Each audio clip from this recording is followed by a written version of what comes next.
As pessoas não querem o evangelho genuíno. As pessoas só querem ouvir aquilo que massageia o seu ego. Esta geração é uma geração mimada. É uma geração de crentes que se eles chegarem na igreja e ouvir uma palavra que sair do altar, da boca de um vaso de Deus, e aquela palavra não for o que ele queria ouvir, ele vai embora.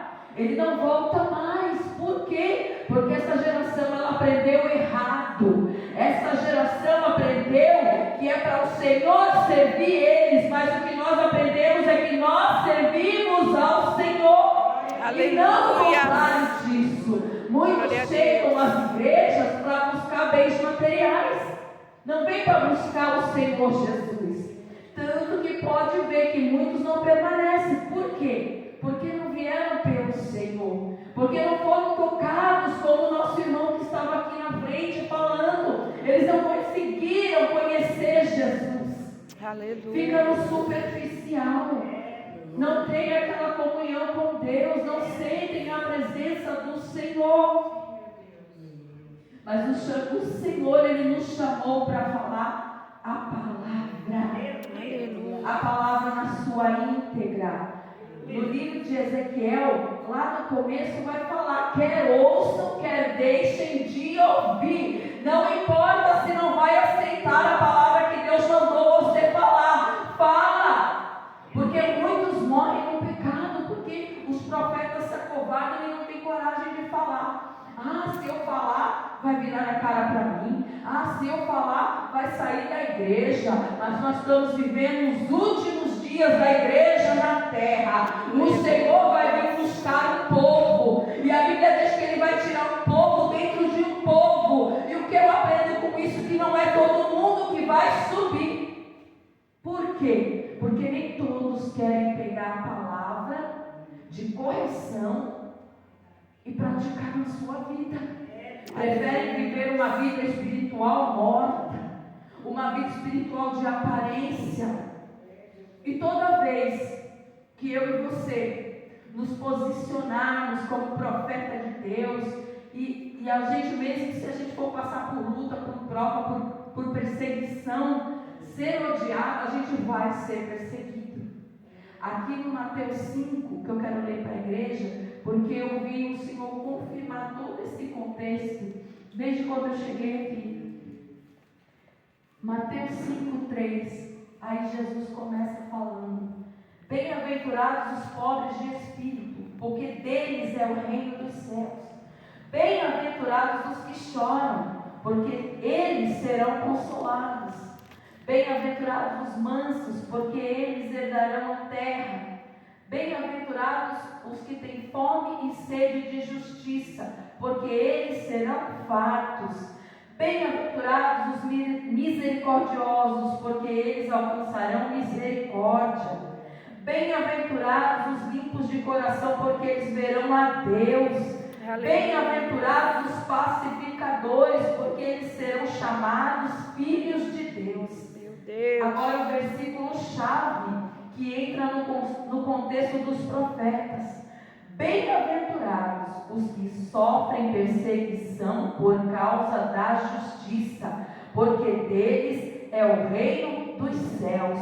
Bem-aventurados sois vós quando vos injuriarem e perseguirem e mentindo disserem todo o mal contra vós por minha causa. Exultai e alegrai-vos, porque grande é o vosso galardão nos céus, porque assim perseguiram os profetas que foram antes de vós.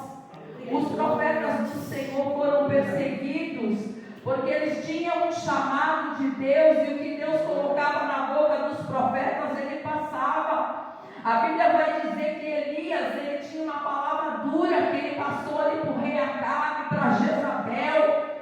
A Bíblia vai dizer que Jezabel, ela ameaça o profeta Elias de o matar.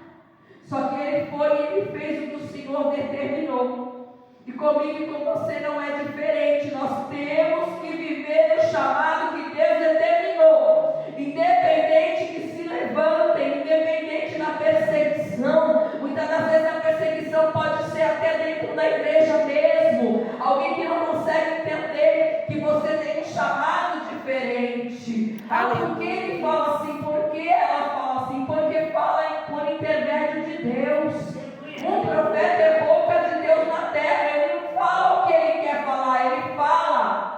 Aleluia.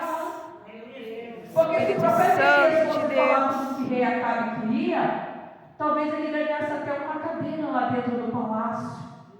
Sim. Jeremias, o profeta, né, conhecemos ele como profeta chorão, ele também pregava o que Deus mandava. Ele pregava a espada. O que aconteceu com Jeremias? Foi preso, jogado dentro de um calabouço, cheio de lama. Jogaram ele lá sem nada para morrer. Só que Deus, quando Ele constitui um profeta, quando Ele levanta um profeta na terra, Ele sustenta. Aleluia. Ele toma o caminho. Talvez os homens que jogaram Jeremias dentro daquele calabouço acharam que Jeremias ia morrer ali. Agora vai ser o fim dele. Mas o que o Senhor faz? Não era a hora de Jeremias. Eu aprendi com o Senhor que só acaba quando Ele disser que acabou o missionário. A terra pode até decretar o nosso fim. Muitas das vezes vem com uma causa lá do médico, uma palavra do médico, colocando um fim na vida de alguém. Mas eu aprendi com o Senhor que só acaba quando Ele disser que acabou. E a Bíblia vai dizer que Deus, Ele toca em Ebed-Meleque para ir lá. E ele vai falar com o rei para tirar o profeta do calabouço. Jeremias 38:10, se eu não me engano. E deu ordem para tirar o profeta do calabouço. E o profeta saiu do calabouço e continuou cumprindo o seu chamado. A palavra para mim e para você como igreja hoje é: não temas da calabouça. A multidão que se levanta. Não tem inferno que se levanta para calar a sua boca.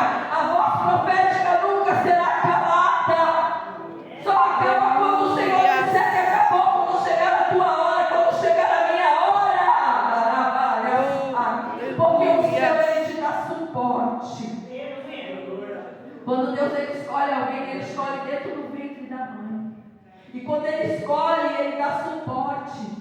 É o céu que te sustenta, é o céu que te guarda, é o céu que te livra. A terra pode até falar: chega, acabou, mas o Senhor Ele entra e Ele faz melhor elevar as almas. Oh, Rei da Glória. Porque Ele honra aqueles que Ele chamou.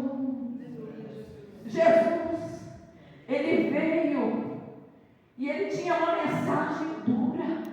Que muitos não gostavam de ouvir o que Jesus estava falando, tanto que logo Ele incomodou Roma, tanto que logo ele incomodou os políticos, os homens daquele lugar, até os judeus, os sacerdotes que deveriam receber Jesus, logo já não estavam mais querendo ouvir o Senhor Jesus. Mas o que Ele fez? Ele foi até o fim, para me ensinar e para te ensinar. Aleluia. Muitas das vezes a gente sofre tantas perseguições, tantas batalhas seguidas, vem uma, vem outra por cima, vem, e a gente pensa: meu Deus, eu queria parar.